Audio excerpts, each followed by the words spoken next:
천미예수님 하우엔 성당 주인 신부 윤영민 요셉입니다. 네, 오늘은 하우엔 성당 예비신자 교리 5번째 시간으로 예비신자 교리서의 제10과 그리고 제11과의 내용을 다루도록 하겠습니다. 네, 일단은 저희 주교제인 예비신자 교리서의 내용을 보시면 제10과에 생명을 주시는 성령, 그리고 제11과에 삼위일체이신 하느님, 이렇게 두 가지를 참고하시면 되고, 오늘은 그래서 성령과 삼위일체에 대해서 공부하신다고 이렇게 이해하시면 되겠습니다. 두 번째 부교재로 카톨릭 영상교리를 계속 말씀드리고 있는데, 삼위일체하고 성령에 해당하는 이 두 가지가 있죠. 이 두 가지를 보시면 되겠습니다. 네, 오늘 시작기도로 그래서 예비신자교리서 91쪽의 내용으로 시작기도를 하겠습니다. 성부와 성자와 성령의 이름으로 아멘. 오순절이 되었을 때 그들은 모두 한자리에 모여 있었다. 그런데 갑자기 하늘에서 거센 바람이 부는 듯한 소리가 나더니 그들이 앉아있는 온 집 안을 가득 채웠다. 그리고 불꽃 모양의 혀들이 나타나 갈라지면서 각 사람 위에 내려앉았다. 그러자 그들은 모두 성령으로 가득 차 성령께서 표현의 능력을 주시는 대로 다른 언어들로 말하기 시작하였다. 성부와 성자와 성령의 이름으로 아멘. 네, 오늘 제일 처음으로 들어봅시다의 이 내용으로 시작 기도를 했는데요. 여기 내용에 보시게 되면은 거센 바람이란 것과 그리고 불꽃 모양의 혀, 그리고 이렇게 성령, 이렇게 세 가지의 빨간색을 제가 밑줄을 긋죠. 그래서 이제 추후 이제 말씀드리겠지만 이 바람이나 불꽃 이런 것들, 지금 불꽃 모양의 혀, 이거는 모두 성령의 모양을 어떤 상징하는 것들입니다. 그래서 성령을 상징하는 것들에 대해서 간단하게 살펴볼 건데 미리 말씀을 드립니다. 이거 다 성령의 모습이라는 거, 이 정도만 설명을 드리고 넘어갑니다. 일단은 제가 성령에 대한 이해를 좀 돕기 위해서 생혼, 각혼, 영혼의 개념에 대해서 조금 설명을 해드릴까 해요. 근데 이게 오히려 도움이 안 될 수도 있는데 제가 한번 설명을 해드리도록 하겠습니다. 일단은 아리스토텔레스라는 철학자가 있는데 이 사람에 따르면 영혼은 유기체의 본질적인 형상이다 이렇게 얘기합니다. 그러니까 저희가 이제 이 다음에 성사라는 것에 대해서 배울 건데, 우리가 아는 성체 성사, 여러분이 하시기는 세례 성사할 때 이 성사인데, 이 성사에도 진료와 형상이라는 게 있어요. 그 개념을 가지고 이해하시면 되는데, 일단은 아직 저희 성사를 안 배웠기 때문에 여기서 형상이라는 단어만 한 번 정도 미리 기억을 해주시면 좋을 것 같습니다. 그러니까 무슨 말이냐면 유기체에다가 종국적으로 형태, 생명을 부여하여 그 유기체를 성립시켜주는 것이 영혼이다 이렇게 설명하고 있어요. 이 아리스토텔레스는. 그러니까 무슨 얘기냐면 인간으로 치면 인간이 육신이 있잖아요. 육신이 쉽게 말하면 어떤 진료의 개념이고, 그리고 거기에다가 그냥 육신만 있으면은 아무런 의미가 없잖아요. 그렇죠? 그러니까 만약에 우리가 죽어 있는 어떤 사람의 어떤 시신을 보게 되면 육체는 있는 거잖아요. 근데 그게 살아 있는 어떤 그 본질적인 인간의 모습은 아니잖아요. 거기에다가 생명을 부여해야지만 그 유기체로서의 성립이 되는 거잖아요. 그 육신과 생명이 살아있는 모습으로 이렇게 있는 거. 그 생명을 부여해 주는 것이 바로 영혼이다 이렇게 설명을 하고 있는 겁니다. 그래서 식물 같은 경우에도 우리가 사실 식물에는 혼이 있느냐 없느냐 이런 얘기들을 많이 하게 되는데, 최근에 과학적인 연구들의 이런 것들도 보게 되면은 식물도 감정이 있다 이런 표현들을 좀 하기도 하잖아요. 이제 그런 걸 확실히 어떻게 증명하기 좀 어려운 부분이 있을 수 있겠지만, 어쨌든 이 아리스토텔레스의 이 논리에 따르게 되면은 식물 또한 혼이 있어야 돼요. 왜냐하면 생명이 있잖아요. 그렇기 때문에 식물도 이 혼이 있는데, 여기에는 표현이 영혼이라고 되어 있지만 일단은 기본적으로 번역은 원래 혼이라고 이해하시면 됩니다. 영 또는 혼이라고 이해하시면 되는데, 식물은 그래서 생혼이라고 불러요. 식물이 가지고 있는 그 혼은 생혼이다 이렇게 말을 하고, 그 우리가 어떤 주술, 샤머니즘적인 어떤 그런 어떤 주술이나 이런 거 할 때 막 무슨 나무라고 그러나요? 당산나무라고 그러나요? 어쨌든 그 마을에 있는 오래된 나무에다가 이렇게 어떤 혼이 있다고 생각하고 이렇게 뭔가를 하기도 하고 하잖아요. 우리나라 어떤 전통 어떤 그런 무속신앙에. 그런 것들을 생각하시면 될 것 같아요. 그런데도 식물에도 혼이 있고, 그렇다고 우리 조상들도 인지를 하고 있는 그런 부분들이 있죠. 그래서 어쨌든 식물은 생혼이라고 이렇게 부른다는 거. 그리고 동물 같은 경우에는 각혼이라고 불러요. 이 의미는 감각적인 혼, 원래 사전에서는 감각을 느끼는 어떤 힘 이런 개념으로 이렇게 또 이렇게 해석을 하는데 어쨌든 동물이 가지고 있는 혼은 각혼이다. 이 각혼의 의미는 뭐냐면 그 감각을 느낄 수 있는 어떤 그런 존재, 그런 어떤 감각을 느낄 수 있게 해주는 혼 그런 개념으로 이해하시면 좀 쉬울 것 같아요. 그래서 사람을 제외하고는 동물만이 이 감각이 혼이 있잖아요. 우리가 오감 얘기하고 막 그러잖아요. 그래서 이 오감을 가질 수 있는 그런 존재가 바로 동물인데 그 동물이 그런 어떤 오감을 가질 수 있는 이유는 이 각혼이 있기 때문이다. 이렇게 이해하시면 됩니다. 그래서 동물이 이렇게 그냥 사진으로 가져왔고 자 그리고 인간의 혼은 영혼이라고 불러요. 영적인 혼이라는 의미로 생각하시면 되는데 영혼이다. 물론 그렇다고 인간이 감각적인 혼인 각혼의 개념이 없다는 건 아니에요. 이거보다 오히려 플러스가 더 된 거죠. 제가 이런 설명은 제가 예전에 동물과 인간의 차이점에 대한 그 설명을 좀 초반에 많이 드린 적이 있어요. 첫 번째, 두 번째 시간에 좀 강조해서 드렸던 부분이 있는데 이런 부분이 추후에도 지금 이렇게 등장하기 때문에 그때 그런 부분들을 좀 설명해 드린 그런 경향이 있는데 어쨌든 인간은 그 영혼인데 영적인 혼이다. 왜냐하면 제가 처음에 설명해 드렸지만 하느님을 닮은 어떤 그런 성질, 하느님을 알아볼 수 있는 어떤 그런 영적인 어떤 모습 이런 게 있기 때문에 인간이 영혼이고 이렇게 다르게 표현을 하죠. 라틴어로는 아니마라고 하는데 이 아니마라는 이 단어에는 뭐랄까요? 그러니까 좀 넓게 보면은 생혼, 각혼, 영혼이 다 들어가는 표현. 영혼이라기보다 그 모든 혼을 표현한다고 생각하시면 되겠죠. 모든 혼을 표현하는 게 아니마라는 단어인데 그래서 이 단어에서 우리가 애니멀이라고 그러죠. 모든 동물들을 상징하는 단어가 이제 파생하게 되잖아요. 그러니까 모든 동물들이 가지고 있는 어떤 특징 그런 개념으로 이해하시면 될 것 같아요. 그러니까 아니마, 라틴어로는 아니마라고 이렇게 혼을 표현하고 있고 하느님의 영은 그럼 뭐냐? 그래 제가 처음에 말씀드리는 게 이렇게 설명하는 게 맞는지 모르겠다고 했는데 오히려 더 혼동을 줄 수도 있고 그럼 하느님의 영은 우리가 성령이라고 불러요. 라틴어로는 스피리투스 상투스 이렇게 부르게 되는데 성스러운 영 이런 개념이죠. 성스러운 영 이런 개념인데 하느님은 또 뭐랄까 인간이나 동물과 갖고 있는 그런 영과는 다른 영을 지니신 어떤 존재시다. 이 정도로만 일단 이해하시면 될 것 같고 하느님의 영은 성령이라고 부른다. 자, 라틴어로 스피리투스는 하느님과 관련 있는 영을 의미해요. 왜 방금 전에 그래서 하느님의 영을 먼저 라틴어로 설명해 드린 이유가 스피리투스 상투스라고 그러잖아요.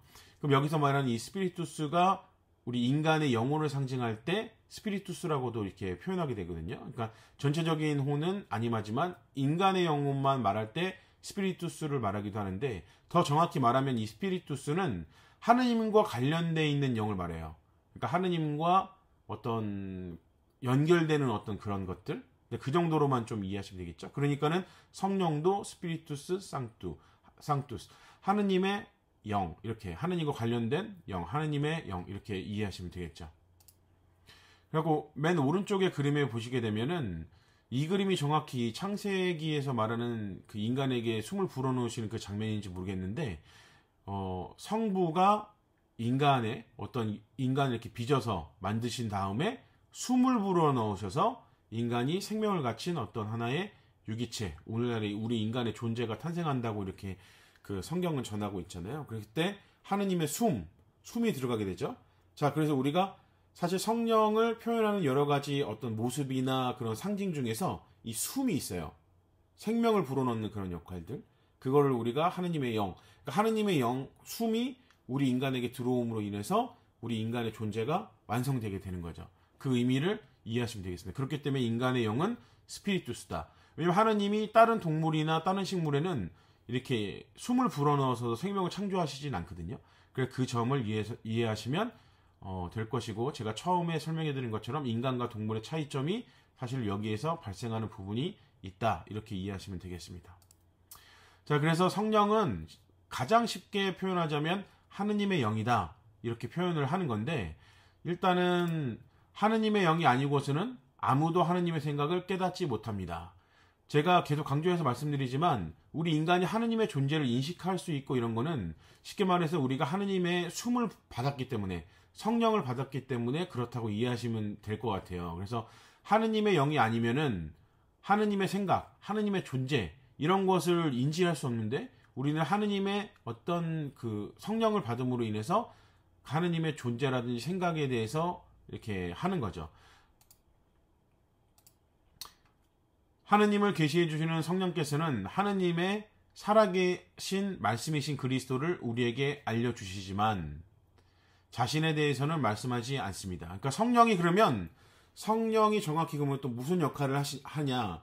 제가 처음에 설명해 드린 것처럼 하느님의 존재에 대해서 인식하게 해주는데 더 정확히 말하면 우리가 인지하지 못하는 어떤 뭐랄까요? 좀 초월적인 그런 모습에 대해서도 인간의 능력으로는 알지 못하지만 알려주시는 분, 그분이 하느님의 영 성령이라는 거예요. 구체적으로 그리스도가 오셨는데 이 그리스도가 예수님이 오셨는데 하느님인지 아닌지 우리는 정확히 알 수 없잖아요. 인간의 모습으로 오셨으니까. 근데 이 그리스도를 온전히 하느님이다 라고 인지하게 해줄 수 있는 그 존재, 영이 바로 성령이죠. 구약시대의 예언자들을 통하여 말씀하셨던 성령께서 우리에게 성부의 말씀을 들려주십니다. 이렇게 예비신자 교리서는 표현을 하는 건데, 그러니까 하느님의 말씀을 전해주는 거, 하느님의 말씀을 우리가 깨닫게 해주는 거, 이것이 바로 하느님의 영, 성령이다. 이렇게 이해하시면 됩니다. 그러니까 우리는 그분의 목소리를 알아듣지 못하죠. 우리에게 말씀을 계시하시고 신앙으로 말씀을 받아들이게 하시는 성령의 활동으로만 우리는 성령을 알 수 있다. 그러니까 우리가 기도를 한다고 그러잖아요. 그러니까 우리는 일상에서 하느님의 말씀을 전혀 인지하거나 듣기가 어려워요. 어렵다기보다는 정확히 말하면 존재가 다른 차원의 어떤 분의 말씀이고 그렇기 때문에 우리는 그거를 알아들을 수 없는데 우리가 알아들을 수 있는 유일한 방법은 성령을 통해서만 받아들이는 거고, 우리는 성령의 여러 가지 모습, 뭐 바람의 모습, 뭐 불의 모습, 뭐 물의 모습, 여러 가지가 그렇게 형상으로 이렇게 모습이 있는데 그 모습 그런 어떤 자연을 통해서도 하느님께서 이런 말씀을 하시는구나 느낄 수 있고, 그걸 만약에 온전히 깨닫는 순간이 온다면 성령께서 우리가 함께하기 때문에 하느님의 뜻, 하느님이 우리에게 전하고자 하는 말씀, 그런 것을 이해할 수 있다고 생각할 수 있겠죠. 그래서 쉽게 말해서 하느님의 영, 성령이 하시는 말씀은 하느님의 말씀을 온전히 우리가 이해할 수 있게 그렇게 깨닫게 해주는 그런 분이시다. 이렇게 이해하시면 되겠습니다.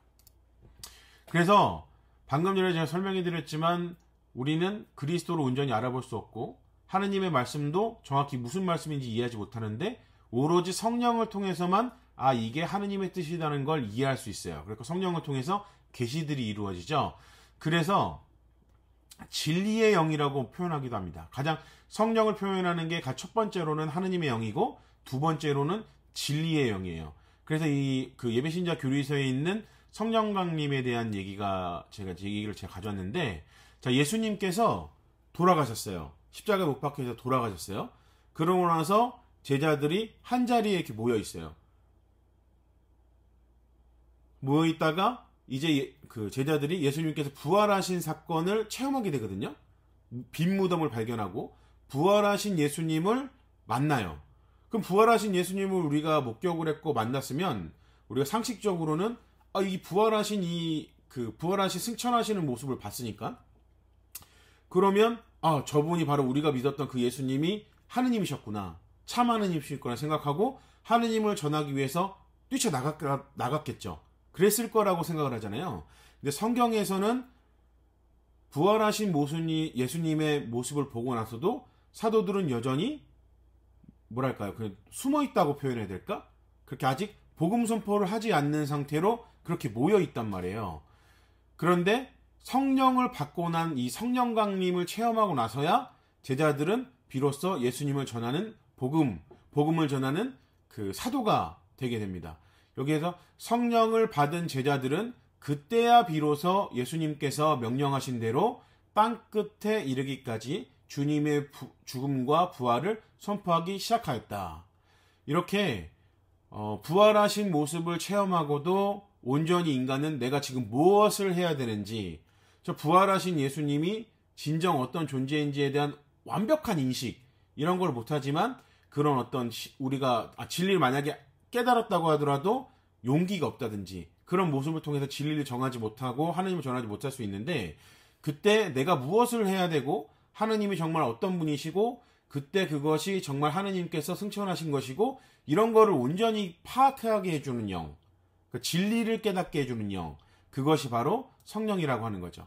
그래서 우리도 예수님께서 보내시는 이 성령을 받음으로써 참으로 그리스도를 알아보시게 되고, 그렇죠? 이 성령을 통하지 않고서는 예수님을 그리스도로 알아보시지 못하는데, 우리는 성령을 받음으로 인해서 그리스도를 온전히 알게 되고, 그리스도를 전하게 되고, 그런 삶을 우리는 그리스도인으로서의 참된 삶이라고 이렇게 표현할 수 있죠. 왜냐하면 그리스도가 어떤 분이신지에 대해서 온전히 깨닫지 못하는데 어떻게 그 사람을 온전히 그리스도인이라고 말할 수 있겠어요. 그렇기 때문에 성령을 받아야만 그리스도인으로서 참된 삶을 살아갈 수 있다고 예비신자 교리서에서는 설명하고 있는 거죠. 그래서 사실은 제가 이 사진은 팩트와 페이크는 종이 한 장 차이라는 이런 의미를 제가 잠깐 말씀드리려고 했는데, 사실 우리가 살아가면서 뭐랄까 진리를 구분하기 굉장히 어려울 때가 있잖아요. 예를 들면은 어떤 사람이 이제 여러분이 세례를 받고 나서 그런 표현을 할 수 있어요.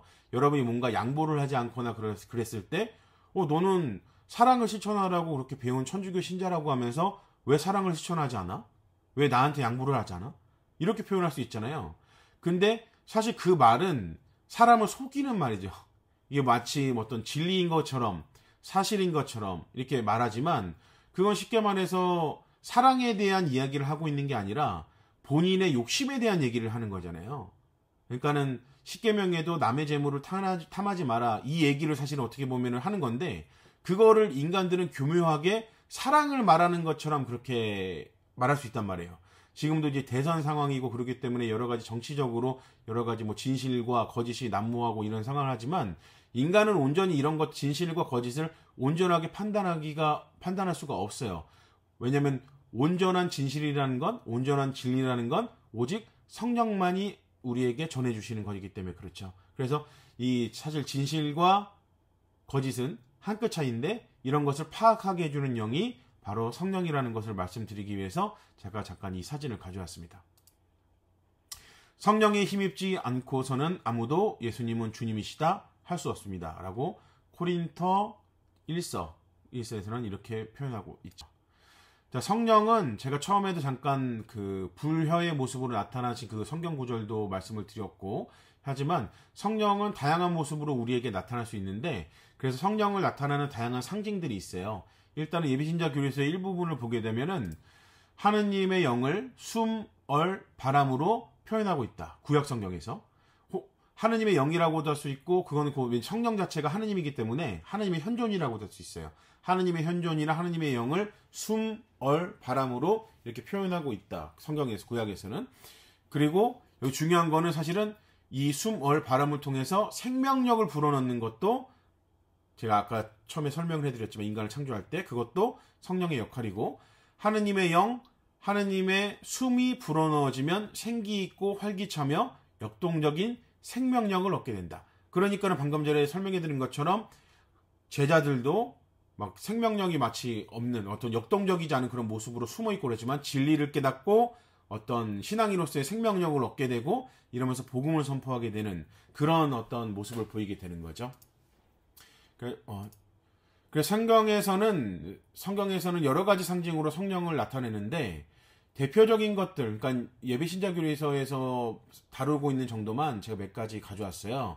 첫 번째로는 물, 새로운 탄생을 나타내는 유효한 성사적 표징, 이렇게 말하는데, 여러분이 그 세례성사라는 걸 받을 거예요. 세례를 받으려고 하는 거잖아요. 그때 세례성사인데 그때도 물로 세례를 줘요. 그러니까 이 물이 또 역시 성령을 상징하는 거죠. 그래서 물로 인해서 여러분들은 성령을 받고 신앙인으로서 하나님을 믿는, 하나님을 알게 되는 그 진리를 깨닫게 되고 새로운 신자로서 새로운 탄생을, 새로운 생명을 하게 되는 그런 어떤 시작을 하게 되는 건데, 거기서도 물이 등장하고, 어쨌든 성경에서도 물이 다양하게 등장해요. 사실 물은 전통적으로 우리 인간의 역사에서 새로운 탄생, 생명 이런 것들을 많이 상징하잖아요. 그러니까 생명을 상징하는 성령과도 굉장히 밀접한 연관을 가지고 있죠.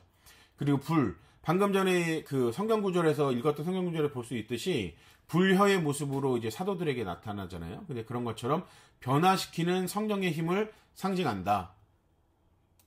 그리고 비둘기의 모습, 이거는 그 예수님께서 세례를 받으실 때 나타난 그런 어떤 모습이라든지 뭐 이렇게 있을 수 있는데, 어쨌든 그리고 우리가 뭐랄까요, 교황님이나 아니면은 뭐 올림픽이 열렸을 때 비둘기 같은 것들을 많이 보여주고 하잖아요. 평화와 복고의 상징이고 이 비둘기가 또한 성령의 상징이기도 합니다.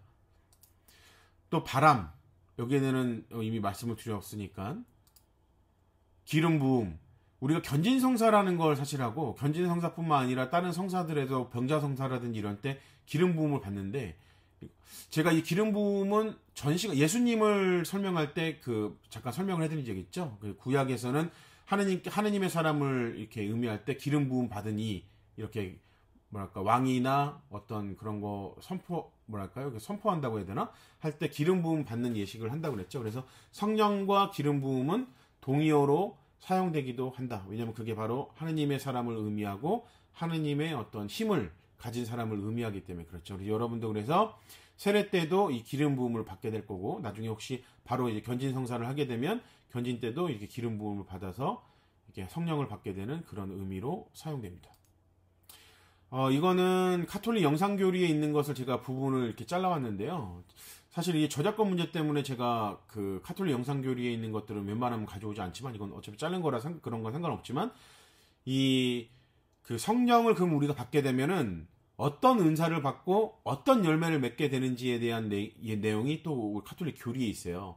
근데 이 내용은 이 카톨릭 영상교리에 나와 있기 때문에 보시면서 그냥 어느 정도 그 정도만 이해를 하시면 될 것 같고, 하느님의 영인 우리가 성령을 받게 되면 지혜, 통찰, 식견, 지식, 용기, 공경, 경외라는 성령 7은을 받게 돼요. 7가지 은사, 7가지 은혜 이렇게 표현하게 되거든요. 7가지 은총을 받게 되는데, 이 7가지, 그러니까 이 7가지의 은총의 특징을 보게 되면, 제가 아까 하느님을 하느님으로 온전히 알아볼 수 있는 지혜, 그쵸? 이게 가장 궁극적인 지혜거든요. 하느님을 온전히 알아볼 수 있는 지혜.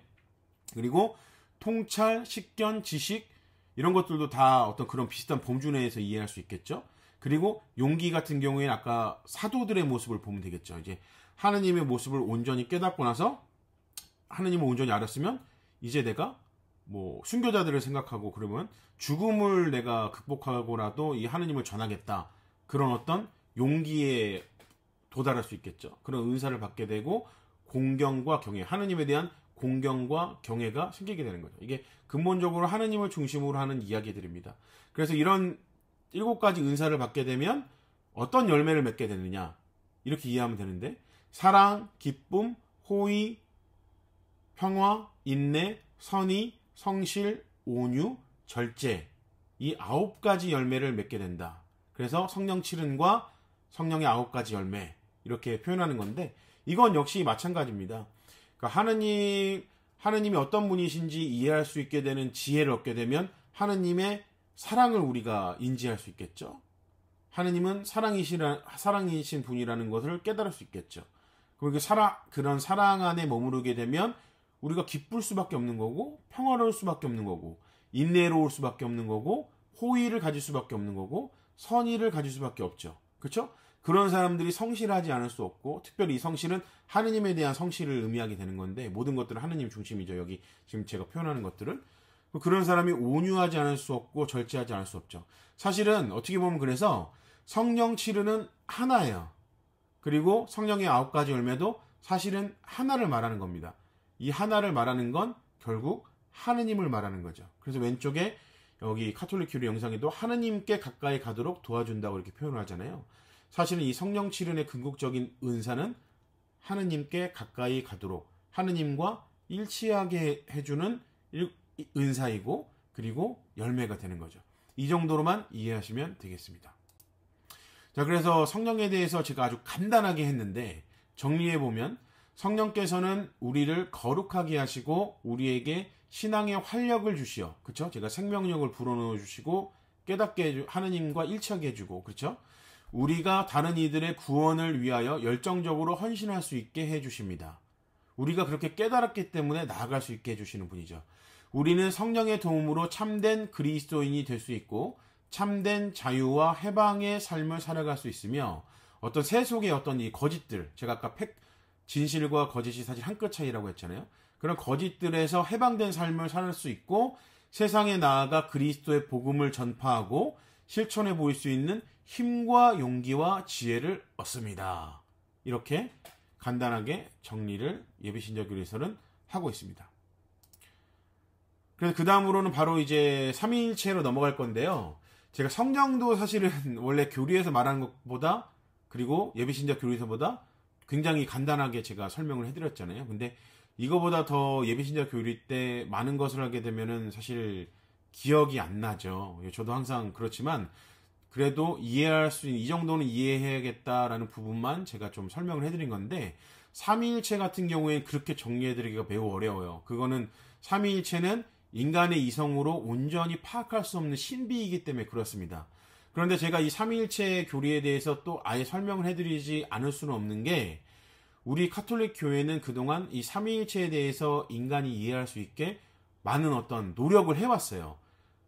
그런데 그냥 단순히 삼위일체는 그냥 신비니까 그냥 그대로 이렇게 믿어 라고만 말할 수 없기 때문에 제가 여기도 그래도 최대한 그래도 조금 내용을 가지고 좀 설명을 해드리되 뭐랄까요, 어려운 내용이나 이런 것들은 빼고 간단하게 기본적인 것만 일단 설명을 해드릴게요.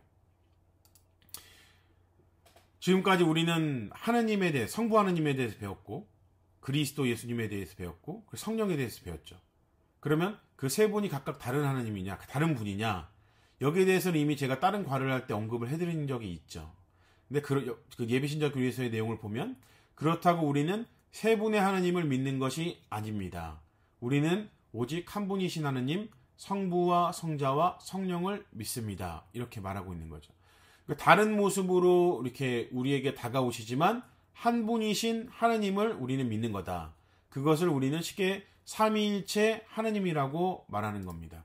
하느님께서는 당신을 성부와 성자와 성령으로 우리에게 알려주셨는데 당신의 모습을 이렇게 계시해 주신 거죠.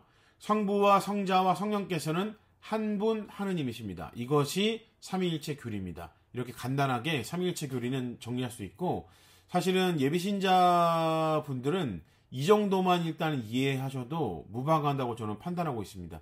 이 아래에 이 삼위일체 교리는 인간의 논리를 뛰어넘는 신비입니다. 그래서 이 신비라는 개념은 뭐냐면 우리 인간의 이성을 초월하는 어떤 그런 개념들이기 때문에 우리는 그냥 받아들여야 되는 그런 개념들이에요. 그러니까는 하느님께서 이거는 이거야 라고 얘기해 주셨는데 인간은 이해하지 못하는 영역의 문제들이 있잖아요. 그런 부분을 우리는 신비라고 이렇게 표현할 수 있는데 예를 들면 부활 같은 경우에도 그렇죠. 우리 그리스도교의 가장 기본적인 신비가 부활 신비라고 제가 말씀드렸잖아요. 그래서 부활 신앙이고 마찬가지로 부활도 우리 이성으로는 부활이 뭔지 우리가 약간 말로는 들어도 이해가 안 되죠. 뭐 어떻게 부활이라는 게 어떻게 이루어지는 거고 어떤 원리에 대해서 전혀 모르잖아요. 그렇게 우리 인간의 어떤 이성을 초월하는 것을 신비라고 부르는데 이 삼위일체도 그리스도교의 가장 기본적인 신비 중에 하나입니다. 부활 신비 그리고 이 삼위일체 신비. 계속해서 강조해서 말씀드리지만은 이 성부 하느님의 모습은 이렇게 오늘날은 이렇게 할아버지의 모습을 하지 않지만 성부 성자 성령의 모습 가운데 비둘기의 모습이 성령을 상징하는 한 모습이라고 제가 설명드렸죠. 그래서 성부 성자 성령이 함께 활동하시는 태초 때부터 함께 역사하시면서 함께 하시는 이 모습이 많은 이콘이라고 하죠. 벽화들이나 이런데 표현되어 있습니다. 그리고 오른쪽에 보시면은 이런 식으로 우리 인간의 이성으로 파악할 수 있는 수준으로 이런 도식을 우리는 계속 그려왔어요. 그래갖고 하느님이신데 이렇게 약간 다른 모습으로 이렇게 존재하는 것 같지만 하나의 공통 분모를 형성하는 그런 삼위일체 하느님의 모습을 그리고 있죠. 그래서 오른쪽에 보면 가운데 가시라고 이렇게 돼 있죠.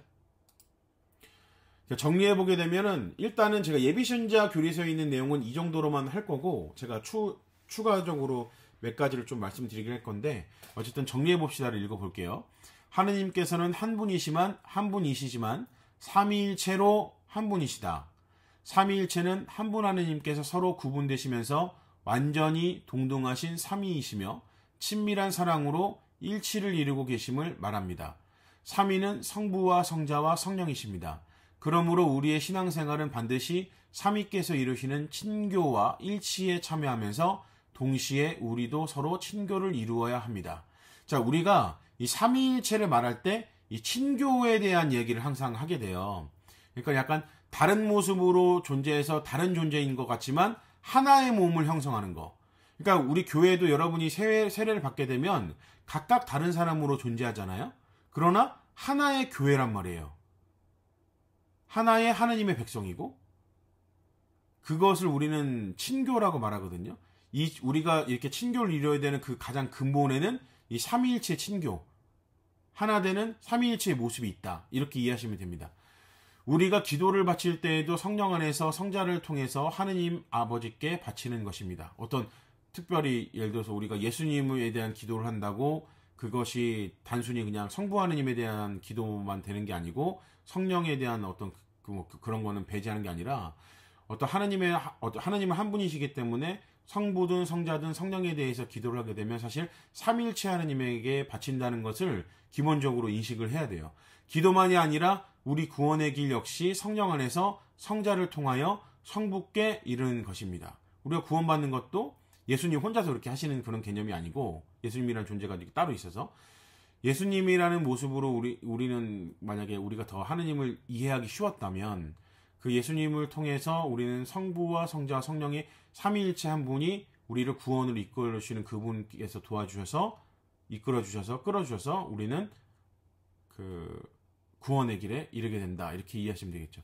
도와주신다는 개념보다는 완전히 그 하느님만이 하실 수 있는 그런 일이긴 하지만 그래서 제가 아까 전에 그 영혼에 대한 이야기를 잠깐 했지만 사실 제가 이렇게 설명을 해드리면 오해를 하실 수도 있기 때문에 조금 주저했는데 쉽게 말해서 우리가 육신이 있고 인간은 그리고 영혼이 있잖아요. 근데 우리는 파악하지 못하는 다른 또 그런 게 있을 수 있잖아요. 우리 인간의 어떤 기본적인 것을 구성하는 그렇게 해서 육신만 있어서는 내가 될 수 없고 영혼만 있어서도 온전히 지금의 내가 될 수 없잖아요. 그렇죠? 그런 것처럼 이렇게 뭐랄까 이 세 가지가 하나로 하느님을 이룬다. 이렇게 이해하시면 될 것 같아요. 왜냐하면 우리 인간은 이렇게 두 가지 모습으로만 표현할 수 있지만 하느님은 우리를 초월하시는 그런 존재니까 신적 존재니까 세 가지가 한꺼번에 세 위격으로 한꺼번에 이렇게 온전히 이렇게 계셔야 삼위일체 하느님이다. 이렇게 이해할 수도 있을 것 같고 이해를 굳이 하자면 오해를 할 수도 있지만 또 한편으로 다르게 생각하자면 우리 인간의 능력으로는 하느님을 온전히 알아볼 수가 없잖아요. 그래서 인간의 모습으로 예수님이 오셨죠. 그렇죠?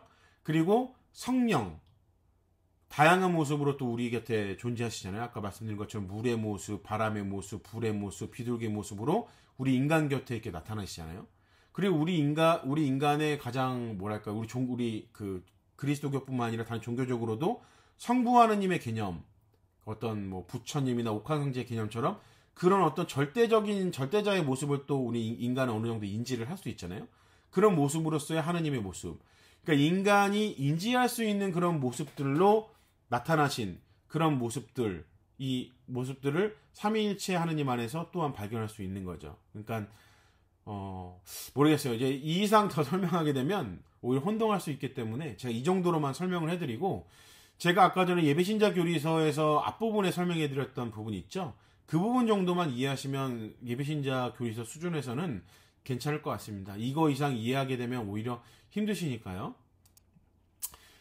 그렇지만 제가 아까 처음에 말씀드린 것처럼 우리 교회는 이렇게 이성적으로 이해하기 어려운 삼위일체 교리에 대해서 꾸준하게 인간에게 설명을 해주려고 노력했던 그런 역사가 있어요. 우리 교회는 2000년의 교회 역사 동안 꾸준히 삼위일체에 대한 설명을 하려고 노력을 했거든요. 그래서 이 교회 문헌에서는 삼위일체에 대한 정리들을 이렇게 합니다. 그러니까 제가 그냥 이렇게 영상에서만 이렇게 좀 띄워드리니까 만약에 원하시는 분들은 이런 부분을 좀 보시면 될 것 같아요. 근데 좀 어려워요. 제가 이거를 그냥 다 읽어드리는 수준에서만 좀 할까 하다가 오히려 예비신자 교리로 하기에는 어려워서 예를 들면 이번에는 그렇죠. 그런데 이 위격들은 서로 구별된다. 여기까지만 예비신자 교리에서 얘기한 거죠. 성부는 다른 원천을 가지고 있지 않고 성자는 성부의 실체로부터 오로지 성부로부터 출생하였다. 성령은 출산되지 않고 하나의 유일 원리로서의 성부와 성자로부터 발출된다. 출산과 기출은 신성의 전달 내지는 파견이라는 점에서 일치하고 이 전달이 한편으로는 성부로부터 출산되고 또 다른 편으로는 성부와 성자로부터 기출된다는 점에서 구별된다. 자, 이렇게 내용이 있는데 어렵잖아요. 그래서 그렇죠. 이런 내용이 있으니까 여러분이 만약에 동영상 보시면서 한 번 정도 잠깐 이렇게 보신다든지 그렇게 하시면 될 것 같습니다. 여기 파란색으로 밑줄 그어진 부분들은 제가 표시한 게 아니라 이게 제가 카톨릭 대백과 사전에서 이제 뭐랄까 복사해서 가져온 거거든요. 그렇기 때문에 약간 거기서 온라인으로 링크될 수 있는 부분들이 표시된 건데 제가 따로 지우진 않아서 이렇게 표시된다는 거 말씀드립니다. 그 다음에 3번의 내용이 있고 4번의 내용이 있고 5번의 내용이 이렇게 있어요. 그래서 이런 내용들은 사실 이 내용은 극히 일부예요. 교회 문헌에서 삼위일체 내용을 얘기해 주는 거의 극히 일부분인데 그 삼위일체를 예비신주와 교리서에 있는 것만 이렇게 있느냐 이렇게 또 오해하실 수 있는 부분이 있을 것 같아서 삼위일체 교리는 굉장히 조금 어렵고 난해하고 그런 하지만 또 방대하게 교회가 설명하려고 했던 그런 역사와 가르침이 존재한다. 그것을 말씀드리기 위해서 제가 가장 기본적으로 정리한 내용들을 했고요. 다방면에서도 또 삼위일체를 설명해요. 그래서 이거는 한 방면에서 삼위일체를 설명한 내용이다. 이 정도로만 말씀드리고 마무리하도록 하겠습니다. 네, 그러면 오늘도 이제 주님 은총 안에서 평화로운 한 주 되시라고 이렇게 인사를 드리고요. 마침 기도로 영광송 드리도록 하겠습니다. 그리고 영광송 마치기 전에 처음에 제가 말씀드린 것처럼 저희 종교 수녀님들과 함께 여러분들이 이제 대면 교리를 해도 될 것 같아요. 그래서 어차피 저희가 또 6명이지만 다 못 오실 수도 있는 상황이 있을 수도 있는 거고 또 사실 제가 처음에 말씀드린 것처럼 방역 수칙을 어긋나지 않는 선에서 하게 되면은 큰 문제가 되지 않는다고 판단하기 때문에 이제 전교 수녀님들이 이제 저는 동영상 교리로 여러분을 계속 만나왔기 때문에 그리고 미사 시간에도 만나기 때문에 전교 수녀님들이 3번 정도의 그 교리를 할 겁니다. 그래서 교리는 그때 만약에 수녀님들이 다루실 교리는 제가 영상 교리로 올리지 않을 수 있겠죠. 해당되는 부분들은 아마 예배신자 교리에서 뒷부분하고 종합교리 쪽으로 제가 수녀님께 부탁을 드릴 예정에 있습니다. 그래서 3월 마지막 주부터 4월 우리가 세례받게 되는 4월 중순이잖아요. 그 전 2주 정도까지는 한 3번에 걸쳐서 수녀님과 함께 교리를 하게 될 거라는 거. 그리고 그래서 일단은 시간은 주일 오후가 될 것 같아요. 그때 하게 될 거라는 거 미리 말씀을 드립니다. 네, 그러면 마친 기도로 영광송 할게요. 성부와 성자와 성령의 이름으로 아멘. 영광이 성부와 성자와 성령께 처음과 같이 이제와 항상 영원히 아멘. 성부와 성자와 성령의 이름으로 아멘.